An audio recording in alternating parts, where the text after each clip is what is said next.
Hello everyone, it's me Keya and welcome to my. नहीं, आज welcome नहीं करूँगी। क्यों नहीं करूँगी?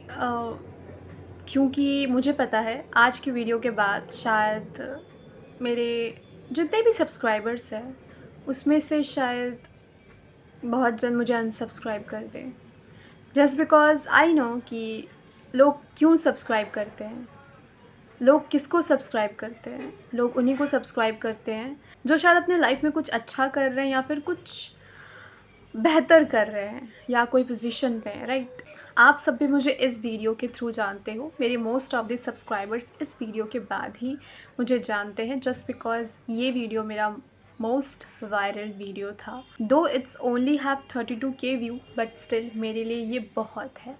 एंड आज के बाद शायद आप लोगों में से बहुत जन मुझे अनसब्सक्राइब कर दे, just because sometime reality, sometime truth उतनी अच्छी नहीं होती जितनी शो ऑफ या फिर दिखावा या फिर झूठ अच्छा लगता है, राइट? आप सब मुझे जानते हो as a CS student. So yes, I am introducing myself as a student of company secretary, जिसने शुरू किया था अपनी CS जर्नी को आज से कुछ 3 साल पहले अपने BCom ऑनर्स के साथ। BCom ऑनर्स में एडमिशन लेने के टाइम मैंने कुछ मंथ बाद अपने CS में रजिस्ट्रेशन करवाया। तब से मेरी जर्नी चल रही है एंड शायद अभी तक मुझे एक CS बन जाना चाहिए था, जो कि मैं नहीं हूँ। जब मैंने अपना जर्नी शुरू किया था उस टाइम CS फाउंडेशन का सिलेबस चलता था। सो मेरी CS फाउंडेशन एक ही बार में क्लियर हो गई थी, फर्स्ट अटेम्प्ट में ही क्लियर हो गई थी। एंड मैंने मेहनत किया था, ऑफ कोर्स। मेरी रैंक तो नहीं आई थी, बट येस बहुत ही अच्छा मार्क्स आया था। लॉ में, अकाउंट्स में बहुत ही अच्छा मार्क्स आया था। मुझे लॉ से इतना ज़्यादा प्यार हो गया था एंड यू वोंट बिलीव, मुझे लॉ बहुत ही ज़्यादा पसंद है। मेरा फेवरेट सब्जेक्ट लॉ है। After that I registered myself to executive, और उसके बाद से शायद मेरी लाइफ पूरी चेंज हो गई, पूरी तरीके से चेंज हो गई। यस, मैंने कभी नहीं सोचा था शायद मेरी लाइफ यहाँ से यहाँ तक आ जाएगी। CS एग्जीक्यूटिव में रजिस्ट्रेशन करवा लिया। उसके बाद बारी थी तैयारी करने की। तैयारी में कुछ कमी रह गई, ऑफ कोर्स। फर्स्ट टाइम अपना सिलेबस ख़त्म नहीं कर पाई। वीडियोस यूट्यूब में देखती थी लेकिन सारे वीडियोस नहीं मिलते थे, जिस वजह से मैं अपना सिलेबस ख़त्म नहीं कर पाई। इन रिटर्न मुझे क्या मिला? फेल। एग्ज़ाम के पहले मेरे को ये दिमाग में आया कि मैं ड्रॉप कर देती हूँ इस अटैम्प्ट को। मैं नहीं देती हूँ, बट वो कहते हैं ना कि एक्सपीरियंस बहुत ज़्यादा ज़रूरी होती है। तो फॉर सेक ऑफ एक्सपीरियंस मैंने उस अटैम्प्ट को दिया। एंड दो मेरा सिलेबस ख़त्म नहीं हुआ था, मैंने शायद 60% अपना सिलेबस ख़त्म किया था। एज़ कम्पेयर टू दैट ठीक ठाक थे। एज़ कम्पेयर टू मैंने 60% अपना सिलेबस ख़त्म किया था, बट मेरे मार्क्स सही थे। जस्ट बिकॉज मेरा अग्रीगेट मैच नहीं किया, उस वजह से मैं क्लियर नहीं कर पाई। बट यू नो वॉट, मैं दुखी नहीं थी। मुझे ऐसा लग रहा था कि मैंने अपना 60% सिलेबस ख़त्म करके मैं ऐसा मार्क्स ला सकती हूँ, तो मैं इस अटैम्प्ट के बाद जो अटैम्प्ट मैं देने वाली हूँ उसमें शायद मैं क्लियर कर जाऊँ। शायद क्या मैं 100% क्लियर कर जाऊँगी, जस्ट बिकॉज मेरा करने का तरीका शायद सही है, मैं एक सही लाइन में जा रही हूँ। आफ्टर दैट मैंने मेहनत किया, मैंने अपना सिलेबस ख़त्म किया। इस बार मेरी ऑलमोस्ट 80 to 85% सिलेबस ख़त्म हो चुकी थी, बिकॉज टाइम कम था, बट या 85% सिलेबस ख़त्म हो चुकी थी। बट इस बार भी मेरा अटैम्प्ट क्लियर नहीं हुआ। उस टाइम मेरे BComs के एग्ज़ाम और CS के एग्ज़ाम्स के बीच में कुछ ही डिफरेंस का था, गैप। तो मैंने दोनों ही एग्ज़ाम्स का प्रिपरेशन किया था और दोनों को साथ में किया था। BCom तो निकल गया, बट ये नहीं हो पाया, दुख लगा। तीसरी बार दिया अटैम्प्ट, तीसरी बार बहुत मेहनत की। इस बार तो सच में बहुत मेहनत की, इतनी मेहनत की, इतनी मेहनत की कि क्या ही बताऊँ कितनी मेहनत की। अपना फुल सिलेबस ख़त्म किया ताकि क्लियर हो जाए। बहुत मेहनत की, बहुत बार लिखा, बहुत बार लिखते रही, बहुत बार सॉल्व करती रही, बहुत बार एक ही चीज़ को बार बार पढ़ती रही ताकि मैं भूलूँ ना एग्ज़ाम में जाकर। दोनों मॉड्यूल में मेरा एक एक सब्जेक्ट में 40 अबव नहीं आया। मेरा JIGL पेपर बहुत ख़राब गया था, जिस वजह से उसमें मैं क्लियर नहीं कर पाई। और इस सेकंड मॉड्यूल में मेरा CMA का पेपर क्यों होता है मेरे साथ? मैंने कितनी मेहनत की, स्टिल मेरे साथ ऐसे हुआ। बहुत टूट गई थी, इतना तकलीफ़ हुआ था उस बार कि क्यों हुआ मेरे साथ। तीसरा अटैम्प्ट भी ख़राब गया। जिस लड़की को फ़ेल का मतलब ही नहीं पता था, जो शायद हमेशा अपने स्कूल में सेकंड थर्ड आया करती थी, अभी वो लगातार 3 अटैम्प्ट फ़ेल हो रही है। इस बार मन बहुत टूट चुका था, बहुत तकलीफ़ हुई थी, बहुत रोया था मैंने कि ऐसा क्यों, मेरे साथ ही ऐसा क्यों होता है। बहुत ज़्यादा मतलब डिप्रेस्ड हो चुकी थी। आसपास के लोगों की बातें मुझे और ज़्यादा परेशान करती थी। लोग जब कहते थे ना कि आखिर तुमने क्यों चूज़ किया ये, जब तुम्हें पता था कि इसमें क्लियर नहीं होता है इतना जल्दी, क्यों किया तुमने चूज़, कुछ और कर लो, क्यों कर रही हो, क्यों अपना टाइम वेस्ट कर रही हो, अभी भी क्लियर नहीं हुआ, और कितना टाइम लगेगा, कितना वक्त है, कितना साल लगेगा, कितना अटैम्प्ट लगेगा, क्या है, वो है, ये है, वो है। मैं बहुत परेशान, मैं बहुत डिस्टर्ब हो जाती थी। एक और बार कोशिश करते हैं, एक और बार करके देखते हैं। मैंने एक और बार किया, मुझे नहीं पता, बट इस बार भी क्लियर नहीं हुआ।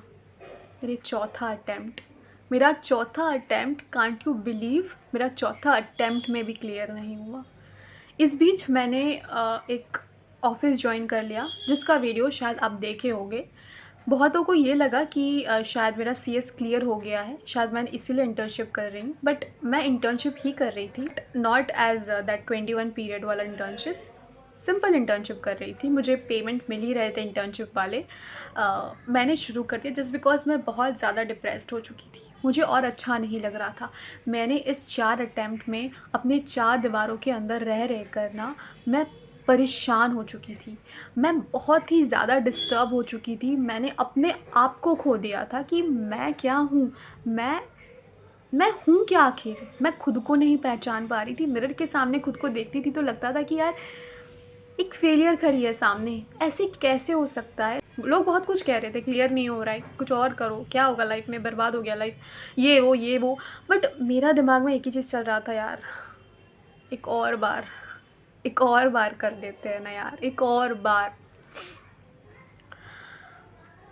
This time it was my 5th attempt. लोग हंस रहे हैं, शायद आप भी हंस रहे हो, आप भी ये सुनकर हंस रहे हो। इसका 5th अटैम्प्ट, ओ माई गॉड, अभी तक क्लियर नहीं हुआ इसका, नहीं हुआ क्लियर। 5th अटैम्प्ट भी मैंने दिया, मैंने छोड़ दिया ऑफिस। इन अटैम्प्ट्स के दौरान मैं सबसे दूर हो चुकी थी, किसी से कनेक्टेड नहीं थी। मैंने सबसे अपना कनेक्शन तोड़ दिया, मैं किसी से बातें नहीं करती थी। मैंने अपने आप को 4 कमरों के अंदर बंद करके रख दिया, because I was feeling like क्या हो रहा है मेरे लाइफ में, मैं इतनी फेलियर हूँ, लोग मुझसे बात करेंगे तो मुझसे पूछेंगे। मैं फ्रेंड सर्कल से निकल गई, मेरा कोई फ्रेंड नहीं था। मैं सिर्फ 2 फ्रेंड से कनेक्टेड रहती थी, जिसमें से सिर्फ मेरी एक फ्रेंड को मेरी सच्चाई पता थी, जो मुझे वैसे ही एक्सेप्ट करते थे जैसे मैं हूँ। सो मैं सबसे बात करना छोड़ दी। किसी का फ़ोन आता था, मैं ज़्यादा बातें नहीं करती थी। अपने आसपास के लोगों से मैंने बातें करना छोड़ दी, मैं किसी से बात नहीं करती थी। मैंने अपने हर फ्रेंड से बात करना छोड़ दिया, मैं इतनी ज़्यादा डिप्रेस्ड थी। 5th अटैम्प्ट क्लियर नहीं हुआ है, आशाएं चूर चूर हो गई थी, समझ नहीं आ रहा था क्या करूं। आई नो द फीलिंग, जब मेरा फर्स्ट पेपर, जब मैं दे के आ रही थी, ट्रेन में आ रही थी, लोकल ट्रेन में, आई वॉज लिटरली क्राइंग। मैं आपको नहीं बता सकती कि वो सिचुएशन कैसा था। मैं इतना ज़्यादा रो रही थी ना, कोई नहीं था मेरे आसपास, कोई नहीं था। ऐसा लग रहा था ना, इतनी भीड़ में मैं खुद को अकेला महसूस कर रही थी। ट्रेन में बहुत भीड़ थी, लेकिन मुझे ऐसा लग रहा था ना कि मैं बहुत अकेली हूँ, कोई नहीं है मेरे साथ, और शायद मैं और भी पीछे हो गई हूँ, सब खत्म हो गया है मेरे लाइफ में, मुझे ऐसा ही लग रहा। वो दिन याद करने पर ऐसा लगता है कि यार पता नहीं मैंने क्यों चूज़ किया सीएस। खुद को ना इतना अंडर कॉन्फिडेंट शायद आज के पहले कभी नहीं फील किया। मैं खुद को इतना ज़्यादा नीचे गिरा दी थी ना, मुझे ऐसा लग रहा था कि मेरे लाइफ में सब कुछ ख़त्म हो गया है और शायद मेरे लाइफ में करने को कुछ भी नहीं है। मैं घर में आके बहुत रोई थी, मेरी मम्मी ने मुझे रोते हुए देखा था, मुझे फ़ील किया था, उन्होंने भी यही कहा था कि तुम आज से पहले ऐसी कभी नहीं थी और शायद तुम्हें छोड़ देना चाहिए सीएस, क्योंकि तुम बहुत ज़्यादा ही अंडर कॉन्फिडेंट हो रही हो। तुम दूसरे एग्ज़ाम्स दो, लाइफ ख़त्म नहीं हो रही है, बहुत सारे एग्ज़ाम्स है, बहुत कुछ करने को है, तुम यहाँ इसको गिव अप कर दो। छोड़ दो इसको, क्योंकि तुम अपना हाल देखो, तुम क्या बन चुकी हो। तुम तो कभी ऐसी नहीं थी, तुम कैसे ऐसे बन गई। इसके ठीक एक दिन बाद मेरी मम्मी ने मुझे ये कहा, एक और बार ट्राई करके देखो। जस्ट बिकॉज वो जानती थी कि CS मेरे लिए क्या है, मेरा सपना नहीं, मेरे लिए सब कुछ है CS। वो जानती थी। So this time I am going to give my 6th attempt and this is my last attempt I am going to give. I know इसके बाद मैं अपने आप को कन्वर्ट कर सकती हूँ न्यू सिलेबस में, but this is the last attempt I am giving. इसके बाद मुझे नहीं पता मेरे लाइफ में क्या होगा। मेरे पास कुछ भी नहीं है इसके बाद, कुछ भी नहीं। सिर्फ 2, या तो क्लियर हो जाएगा या तो सब कुछ ख़त्म हो जाएगा। मेरे पास और कुछ भी नहीं है। उसके बाद मेरी लाइफ क्या होगी मुझे नहीं पता, बिकॉज मेरे पास प्लान भी है ही नहीं। मेरे पास नहीं है, मेरे पास कुछ करने को नहीं है। मुझे नहीं पता क्या होगा। शायद आप ये सुनकर मुझे अनसब्सक्राइब कर दो, क्योंकि आपको नहीं लगता कि शायद मैं अब और कुछ CS रिलेटेड कंटेंट दे पाऊँगी इस एग्ज़ाम के बाद। अगर आपको ऐसा लगता है तो आप ज़रूर मुझे अनसब्सक्राइब कर दो, क्योंकि आखिर फेलियर को कौन सब्सक्राइब करना चाहेगा, कौन फॉलो करना चाहेगा, क्योंकि मैं तो एक फेलियर ही हूँ ना, जो लगातार 5वें अटैम्प्ट में फ़ेल हो गई। बहुत ज़्यादा करेज लगा मुझे इस वीडियो को बनाते टाइम।